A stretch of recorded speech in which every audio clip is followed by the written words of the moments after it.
Hello बच्चों, क्या हाल चाल? ठीक है आप सब? और हमें उम्मीद है कि आप लोग ठीक होंगे, अच्छे होंगे। और इस बड़े कोरोना जो चल रहा है अभी सिचुएशन, जो हालात चल रहे हैं, उसमें आप लोग घर पे रहें, सुरक्षित रहें और बाहर जाने की कोशिश ना करें, ठीक है? और जहां भी जाए हाथ धोएं और मतलब चीजों को अपने प्रिकॉशन में रखें, जिससे आपके आने वाले जो फ्यूचर लाइफ है उनको बचा सकें, ठीक है? तो चलिए आज हम लोग जो चैप्टर स्टार्ट जो किए हैं इलेक्ट्रोस्टैटिक का first chapter electric charges and fields, उसमें जो लेक्चर नंबर 8 जो है हमारा, उस टॉपिक को हमें बड़े अच्छे से पढ़ना है। और हमने लास्ट जो लेक्चर है इलेक्ट्रिक फील्ड के बारे में हमने आपको बता चुके थे। तो चलिए इलेक्ट्रिक फील्ड के बारे में हम मतलब बता चुके, तो उसके कुछ ऐसे एप्लीकेशंस हैं जिन्हें हमें पढ़ना जरूरी है। वो इसलिए पढ़ना जरूरी है एप्लीकेशन, क्योंकि हम जो टॉपिक पढ़ते हैं उसको एक स्पेसिफिक तरीके से पढ़ लेते हैं। थोड़ा सा पढ़ लिए बड़ा अच्छा हो गया, इलेक्ट्रिक फील्ड क्या पढ़ लिए बड़ा अच्छा हो गया, लेकिन इलेक्ट्रिक फील्ड के डीप नॉलेज के बारे में जानना हो तो उन डीप नॉलेज को जानने के लिए हमें जो एप्लीकेशन पढ़ना बहुत बहुत जरूरी होता है। इसलिए आज का जो लेक्चर है हमें आज पढ़ना ये जरूरी है कि एप्लीकेशन ऑफ इलेक्ट्रिक फील्ड, ठीक है? आज का जो लेक्चर है क्या पढ़ना है? Application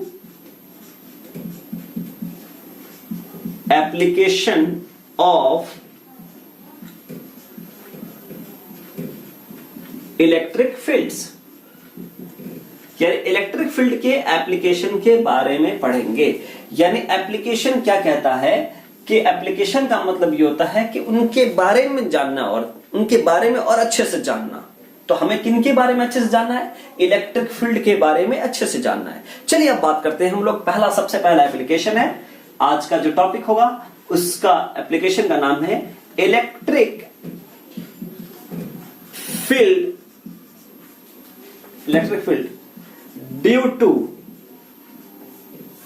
due to system of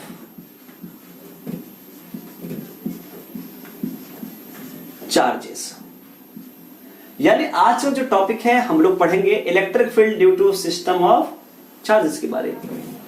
सबसे पहले ये जानना जरूरी है कि सिस्टम ऑफ चार्जेस का मतलब क्या होता है। ऐसे अगर हम सेंटेंस बोल देंगे तो आप क्लियर नहीं होगा। जैसे हमारे जो सिस्टम ऑफ चार्जेस का मतलब ये कि all the charges meeting at a single point which can say system of charges, यानी कि किसी एक पॉइंट पे बहुत सारे चार्जेस का मिलना सिस्टम ऑफ चार्जेस कहलाता है। लेकिन सर हम इस बात को नहीं समझ पा रहे कि एक्चुअल में सिस्टम ऑफ चार्जेस कहता क्या है। चलिए हम इसको एग्जाम्पल के हेल्प से हम आपको समझा पाएंगे कि सिस्टम ऑफ चार्ज का मतलब क्या होता है। चलिए इससे थोड़ा हटके बात करते हैं।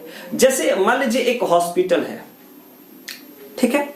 एक हॉस्पिटल है और हॉस्पिटल में सिर्फ आपका जो डिफरेंट टाइप के डॉक्टर्स बैठते हैं, उसमें रेडियोलॉजी भी होता है, एक्सरे होता है, या फिर पैथ लैब होता है, मेडिकोज होता है, या डिफरेंट डॉक्टर्स होते हैं। सब एक ही प्लेस पे जाके मिलते हैं ना, सब एक ही पॉइंट पे मिलते हैं ना, जैसे बहुत सारे हॉस्पिटल में देखोगे। लेकिन क्लिनिक, अगर हमारे पास कोई एक डॉक्टर सिर्फ बैठता है तो एक क्लिनिक कहलाता है, या उसको हम हॉस्पिटल नहीं कह सकते। वो सिस्टम ऑफ नहीं है, वो सिस्टम में नहीं है, वो बस एक स्पेसिफिक चीज को देख रहा है। लेकिन सारी चीजें किसी एक ही जगह पे मिल जाए, वो सिस्टम हमारा है।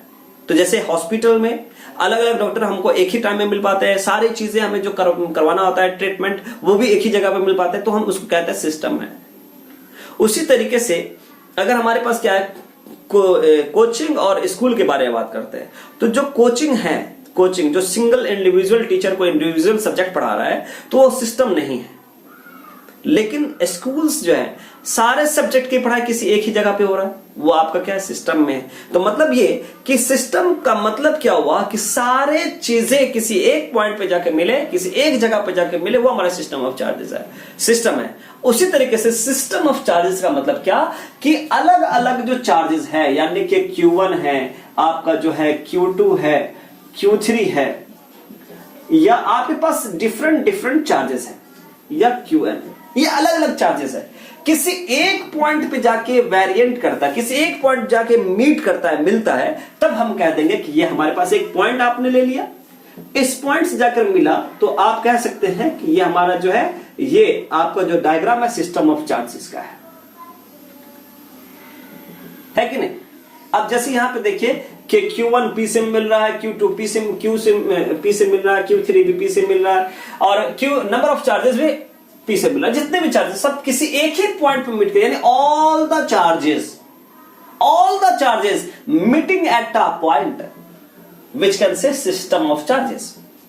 अब एक बात जानिए कि सिस्टम ऑफ चार्जेस के कारण इलेक्ट्रिक फील्ड कितना पैदा हुआ। तो अब अलग अलग चार्जेस है, तो हर चार्ज बॉडी क्या करता है, इलेक्ट्रिक फील्ड प्रोड्यूस करता है। हाउ वी कैन अंडरस्टैंड कि electric field produce charges bodies are produce electric field, यानी इलेक्ट्रिक फील्ड का कंसेप्ट हमने लास्ट लेक्चर में बताए थे कि अगर कोई चार्ज बॉडी है वो अपना इलेक्ट्रिकल इफेक्ट किसी सराउंडिंग या फील्ड में भेजता हो, वो इलेक्ट्रिक फील्ड प्रोड्यूस कर रहा है। जैसे हमारे पास सन की जो लाइट है, जो सन क्या है, एक चार्जेस बॉडी है जो अपना रेडिएशंस, अपने फोटोन्स की एनर्जी, अपने इलेक्ट्रॉन्स क्या करता है, सराउंडिंग में भेजता है, जिसकी वजह से हम ये फील करते हैं कि हम बॉडी हमारी चार्ज हो रही है। तो जो आ रहा है किसी बॉडी पे तो इलेक्ट्रिक फील्ड है। जैसे हमारे पास कोई चार्जेस बॉडी है और ये चार्जेस बॉडी आपके पास है, ये अपना चार्ज किसी फील्ड या स्पेस में जा रहा है, तो ये आपका इलेक्ट्रिक फील्ड क्या है। यानी कोई हर चार्ज बॉडी क्या करता है, इलेक्ट्रिक फील्ड प्रोड्यूस करता है। तो क्या सब बॉडी का सेम चार्जेस होगा, ये जरूरी भी है और जरूरी नहीं भी है। अगर अलग अलग चार्जेस बॉडी है तो अलग अलग इलेक्ट्रिक फील्ड होगा। किसी का ज्यादा चार्जेस बॉडी है तो ज्यादा इलेक्ट्रिक फील्ड प्रोड्यूस करेगा, किसी का कम है तो कम इलेक्ट्रिक फील्ड प्रोड्यूस करेगा, लेकिन प्रोड्यूस तो सब करेगा इलेक्ट्रिक फील्ड। ठीक है, तो हर चार्जेस बॉडी क्या करता है, इलेक्ट्रिक फील्ड प्रोड्यूस करता है। अब चलते हैं बाद में बात करेंगे कि इलेक्ट्रिक फील्ड को प्रोड्यूस करवाना। पहले हम देखते हैं कि डिस्टेंस कितना है। तो चार्जेस का डिस्टेंस किसी पॉइंट के लेकर क्या, distance between point 1 charges two point 2 point P। दूसरा हमारे पास क्या है, दूसरा आपके पास R2P। तीसरा आपके पास क्या है, R3P। चौथा क्या है, RNP। यानी हमारे पास सबका डिस्टेंस हमने सेपरेट कर दिया कि चार्ज 1 जो है किसी पॉइंट से इतनी दूरी पे है, दूसरा जो चार्ज प्लेस किया हुआ है दूसरे पॉइंट पे इतनी दूरी पे किया हुआ है, तीसरा चार्ज जो प्लेस किया हुआ है इतनी दूरी पे किया हुआ है, इतने डिस्टेंसेस पे किया हुआ है। तो सब चार्जेस का अपना अपना सर्टेन डिस्टेंस पे सेपरेट किया हुआ है। चलिए हम बात करते हैं हम आगे कि हर आपने सर अभी बताया था कि हर चार्ज बॉडी क्या पैदा करता है, इलेक्ट्रिक फील्ड। और इलेक्ट्रिक फील्ड क्या है, कैसे समझेंगे इलेक्ट्रिक फील्ड है कि कोई भी चार्ज बॉडी अपना जो चार्ज लॉस करता है उससे जो इलेक्ट्रिक इफेक्ट किसी स्पेस या सराउंडिंग में फील होता है या जो पैदा होता है सराउंडिंग में, वही तो इलेक्ट्रिक फील्ड है। जैसे हम लोग क्या करते हैं, ठंड के मौसम में ठंडी लगता रहता है, नहा कर आते हैं और हम लोग धूप में बैठ जाते हैं। तो धूप में बैठने का पर्पस क्या होता है कि धूप जो आ रही है, तो जो आ रहा है तो वो चार्ज बॉडी वो हमें चार्ज अपना लॉस करके हमारी बॉडी तक पहुंचाता है, तो अपना इफेक्ट हमारी बॉडी पे देता है। हम किसी जगह में बैठे हुए हैं, हमको दे रहा है, तो हम ये फील होता है कि हम चार्ज हो रहे हैं, एक टेस्ट चार्ज फील होता है। तो जो बॉडी अपना चार्ज लॉस करता है और दूसरा बॉडी ये फील करता है कि हम चार्ज हो रहे हैं, उसको इलेक्ट्रिक फील्ड कहते हैं। तो मान के चलिए कि आप जो चार्जेस, हर चार्जेस बॉडी अपने इलेक्ट्रिक फील्ड प्रोड्यूस करेगा। अब बात आता है हमारे पास चार्जेस बॉडी है, चार्ज 1 बॉडी है, तो इसका क्या कितना इलेक्ट्रिक फील्ड 1 पैदा करेगा, इलेक्ट्रिक फील्ड 1। दूसरा हमारे पास है इलेक्ट्रिक फील्ड 2। तीसरा हमारे पास है इलेक्ट्रिक फील्ड 3। इस तरीके से नंबर ऑफ चार्जेस हो तो हमारे पास नंबर ऑफ इलेक्ट्रिक फील्ड, यानी हर चार्ज बॉडी इलेक्ट्रिक फील्ड पैदा कर रहा है। पहला चार्ज बॉडी पहला चार्ज इलेक्ट्रिक फील्ड शो कर रहा है, दूसरा चार्ज बॉडी दूसरा इलेक्ट्रिक फील्ड शो कर रहा है, तीसरा चार्ज बॉडी तीसरा इलेक्ट्रिक फील्ड शो कर रहा है। इस तरीके से जितने भी चार्जेस बॉडी, हर चार्ज बॉडी अपना इलेक्ट्रिक फील्ड प्रोड्यूस करेगा, अपना इलेक्ट्रिकल इफेक्ट स्पेस या फील्ड में प्रोड्यूस करेगा। ठीक है, हर बॉडी का अपना इलेक्ट्रिक फील्ड हो गया। अब पता चला कि हर चार्जेस बॉडी अपना अपना जो है क्या करता है, इलेक्ट्रिक फील्ड प्रोड्यूस करता है। तो बताइए कि किसी एक पॉइंट पे कितना इलेक्ट्रिक फील्ड होता है, इस पॉइंट पे कितना इलेक्ट्रिक फील्ड होता होगा। चलिए हम एक पॉइंट हम पर्पस में मान लेते हैं, एक पॉइंट मान लेते हैं जिसका कि टोटल इलेक्ट्रिक फील्ड कितना हुआ।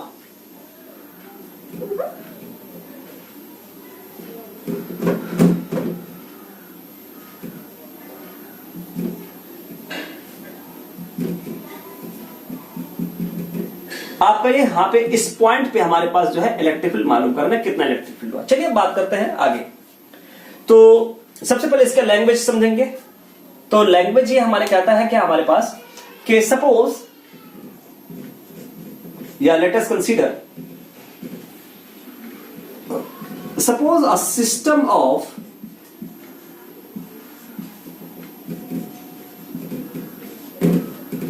Of charges Q1, Q2, Q3 dot dot dot Q1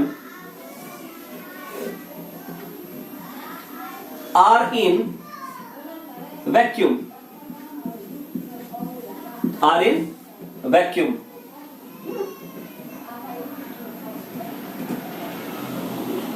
Vacuum हो गया. Which are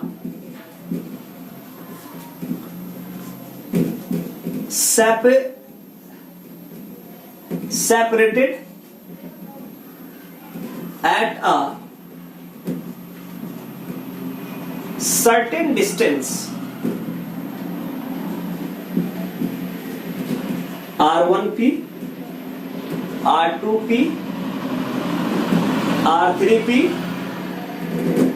और RNP. ठीक है, इतने डिस्टेंस पे सेपरेट है. We have to find out, we have to find out electric field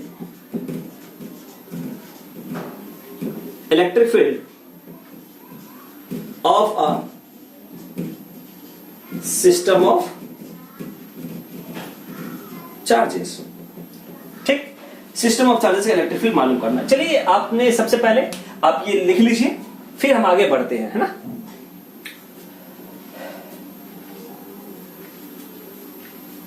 आप लोग पहले लिख लीजिए इसको.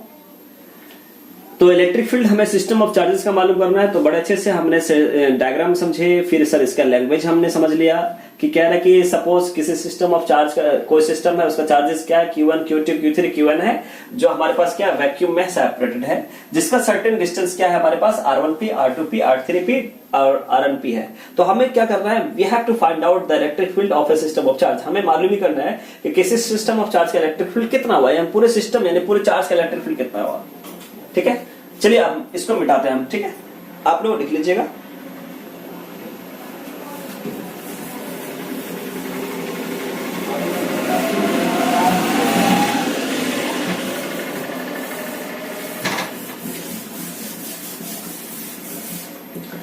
चलिए हम यहां पे according to superposition principle. Superposition principle ये कहता है the sum of all electric field. Superposition कहता है कि जितने भी इलेक्ट्रिक फील्ड है सबका जोड़ क्या होगा, किसी रिजल्टेंट इलेक्ट्रिक फील्ड के नेट इलेक्ट्रिक फील्ड के बराबर होगा. तो सुपरपोजिशन प्रिंसिपल के हिसाब से इलेक्ट्रिक फील्ड निकाल रहे हैं E1, E2, E3 dash dash dash EM. ठीक, अब बात करते हैं. सब लोग जानते होंगे कि इलेक्ट्रिक फील्ड का फॉर्मूला क्या होता है, KQ/R² होता है. अगर इसके ऊपर वेक्टर क्वांटिटी लगाते हैं तो इसका मैग्नीट्यूड वेक्टर दिखाना पड़ता है, नहीं यूनिट वेक्टर दिखाना पड़ता है. इलेक्ट्रिक फील्ड का फॉर्मूला सब लोग जानते हैं. चलिए अब बात करते हैं. इलेक्ट्रिक फील्ड हमको निकालना है. तो इलेक्ट्रिक फील्ड 1 है, तो इसका फॉर्मूला क्या हो जाएगा, KQ1 और चार्ज 1 का डिस्टेंस क्या था, डायग्राम में देखिएगा R1P होगा. ठीक है, R1P का स्क्वायर और R1P का unit vector plus KQ2 R2P का स्क्वायर R2P का magnitude plus KQ3 upon R3P का स्क्वायर एंड R3P का मैग्नीट्यूड यानी यूनिट वेक्टर. इस तरीके से आपका जो है फाइनल चलता रहेगा कि Q1 RNP का स्क्वायर और RNP का क्या. अब बात करते हैं कि इसमें कॉमन क्या है. इसमें सर एक बात कॉमन जरूर लग रहा है कि आपका कॉमन है, जिसमें Q1 R1P का स्क्वायर R1P का यूनिट वेक्टर, Q2 R2P का, यानी इसमें के सब में के कॉमन है यानी कांस्टेंट कॉमन है. ठीक है, R2P का स्क्वायर R2P का क्या प्लस इस तरीके से Qn RNP का स्क्वायर और RNP का यूनिट वेक्टर. तो आपका ये आपका जो टोटल जो है सिस्टम ऑफ चार्ज का जो टोटल इलेक्ट्रिक फील्ड है, टोटल इलेक्ट्रिक फील्ड वो आपका इस तरीके से फाइंड आउट हो गया. तो इसमें कहीं कोई डाउट तो नहीं है सर। सुपरपोजिशन प्रिंसिपल के हिसाब से इलेक्ट्रिक फील्ड क्या है, sum of all electric field meeting at a point. सारे इलेक्ट्रिक फील्ड को हमने जोड़ दिया और सारे इलेक्ट्रिक फील्ड का हम फॉर्मूला लगा दिया। फॉर्मूला क्या होता है, के क्यू बाई आर स्क्वायर, और अब जब वेक्टर में होता है तो इसको यूनिट वेक्टर में शो करना पड़ेगा। तो के क्यू बाई आर स्क्वायर, और वन चार्ज का डायग्राम में कितना था, R1P था। R1P का डायग्राम सामने में रखिएगा, डायग्राम में देखिएगा कि पहला जो चार्ज का डिस्टेंस क्या था, R1P रहा होगा, दूसरे चार्ज का डिस्टेंस R2P रहा होगा। तो जहां पे R1P है उसका स्क्वायर R1P का क्या, ठीक है, इस तरीके से हम दिए, इसमें से कॉमन ले लिया और आपका ये इलेक्ट्रिक फील्ड जो है फाइनली आपको मिल गया। ठीक है, आप इसको लिख लीजिए। इसके ऊपर हमको जो है हम लोग क्वेश्चन दिए थे बच्चे लोग को क्लास में, तो वो क्वेश्चन भी हम लोग को सॉल्व करना है आज, क्योंकि बच्चे लोग हैं तो बच्चे लोग को सॉल्व करके बताएंगे तो ज्यादा क्लियर होगा कि हम लोग क्या कर रहे हैं। चलिए मिटा दे, याद रखिएगा फॉर्मूला आप लोग।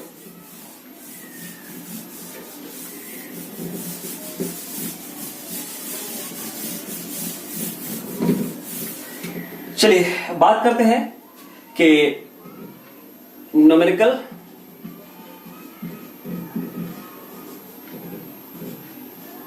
Problems.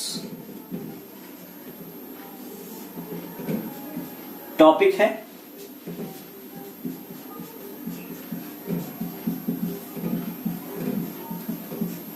Electric field. Electric field topic का हमने क्वेश्चन का पैटर्न बता दिए थे। इलेक्ट्रिक फील्ड, ठीक है, जो हमने आप लोग को टास्क दिया था, होमवर्क दिया था। इसका फॉर्मूला सबको पता होगा, के क्यू बाय आर स्क्वायर होता है। ये फॉर्मूला याद रहना चाहिए, सबका यूनिट याद रहना चाहिए। चलिए हम क्वेश्चन आप लोग को दिए थे वो हम आपको सॉल्व करना स्टार्ट कर रहे हैं। पहला क्वेश्चन है कि calculate the electric field intensity. क्या कह रहा है हमारे पास question, calculate the electric field intensity, calculate the electric field intensity at a distance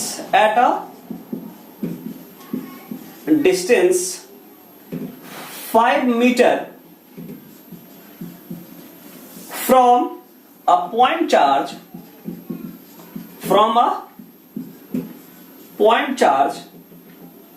of 20 coulomb in air।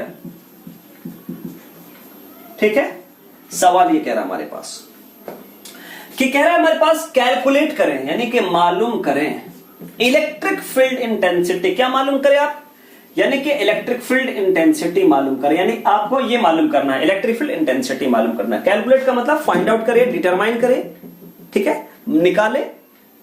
तो आपको फाइंड आउट करना है इलेक्ट्रिक फील्ड इंटेंसिटी। क्वेश्चन में कह रहा है एट अ डिस्टेंस, यानी एट अ डिस्टेंस का मतलब डिस्टेंस को आर से डिनोट करते हैं, एक्स से भी कर सकते हैं, डी से भी कर सकते हैं, एस से भी कर सकते हैं।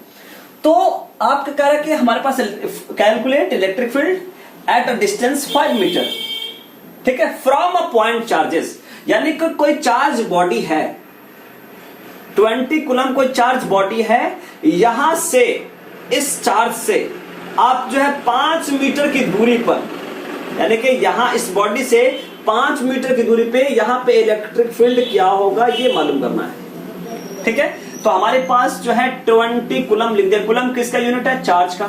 तो आप डायरेक्ट फॉर्मूला लगा दीजिए कि E बराबर फॉर्मूला क्या होता है, हम लोग ये जानते हैं कि V naught at electric field का formula K q by r square, और के की वैल्यू सबको मालूम होता है। के क्या है, कोलंबियन फोर्स कांस्टेंट है, यानी इसका वैल्यू होता है 9 × 10⁻⁹ न्यूटन मीटर स्क्वायर C-2। के की वैल्यू डाल दिया। क्यू का फॉर्म वैल्यू क्या है 20, और डिस्टेंस कितना है 5, तो 5 का स्क्वायर कितना हो जाएगा, ऐसे भी लिख सकते हैं 5 का स्क्वायर को, ठीक। 9 4 जा 36 अपॉन 5 इंटू 10⁻⁹। तो इसको डिवाइड करिएगा तो 5 7 जा 35, 5 2 जा 10। ये आपका फाइनल आंसर हुआ, ठीक है, इलेक्ट्रिक फील्ड का फाइनल आंसर हुआ। चलिए नेक्स्ट क्वेश्चन हम लोग देखते हैं, क्वेश्चन नंबर 2 देखते हैं। दूसरा क्वेश्चन कहता है calculate the electric field intensity calculate the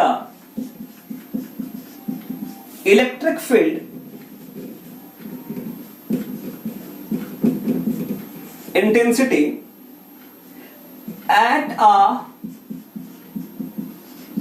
0.1 centimeter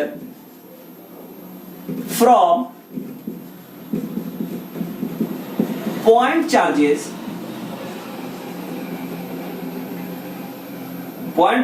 of 3:10 to the power -7 coulomb.